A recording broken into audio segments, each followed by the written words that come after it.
Oui, parce qu'on pourra revenir. On est là. Ça va se mettre ici.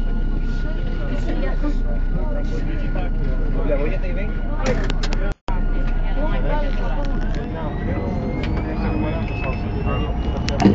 L'administration portuaire de Montréal est heureuse de vous accueillir en cette journée porte ouverte 2008. En effet, vous aurez le privilège d'entrer à l'intérieur du périmètre sécurisé du port de Montréal et, pour une rare fois, d'en visiter les installations. La durée prévue pour la visite est d'environ 1 heure. Installez-vous confortablement et profitez de votre visite.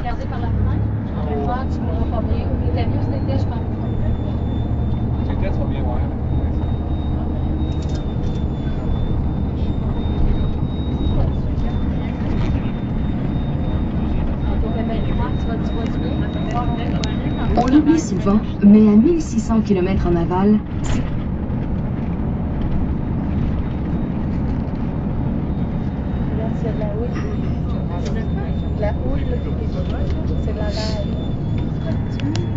l'une des barrières qui donne accès au port de Montréal. Félicitations! Vous comptez désormais parmi les 20 000 personnes du grand public qui pourront se vanter d'avoir visité ces installations aujourd'hui. La dernière fois qu'un tel événement s'est produit, c'était il y a 25 ans. Malgré le passage du temps, une chose demeure, comme vous pouvez le constater du côté ville, c'est la brasserie Molson qui fut fondée en 1786 sur les berges du fleuve. De nos jours, c'est dans cette partie du port que commence la zone d'échange qui, avec ses poupées. C'est ici aussi que sont assemblés les convois qui seront pris en charge.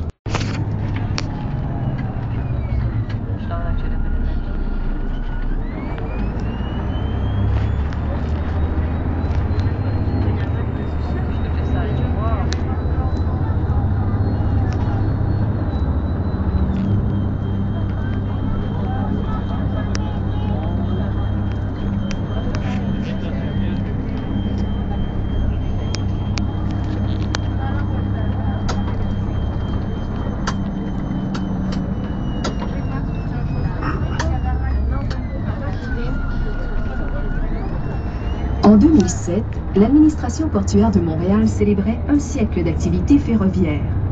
En effet, l'une des particularités du port de Montréal, c'est un cas unique au Canada, est d'exploiter lui-même les quelques 100 km de voies ferrées qui sillonnent ses installations. Pour ce faire, il possède ses propres locomotives et groupes de traction.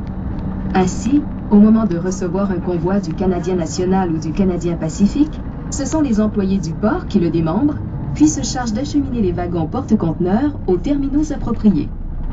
Il s'agit bien sûr d'une opération à la logistique fort complexe, surtout quand on sait qu'un convoi peut s'étirer sur 3 bons kilomètres de la rue Berry jusqu'au boulevard Pie-IX. Même chose pour l'opération inverse. Les convois sont d'abord assemblés par les employés du port pour ensuite être pris en charge dans la zone échange par leurs transporteurs respectifs. Il en résulte un gain d'efficacité qui profite à tous, car plus de 60% du volume de marchandises transite dans ces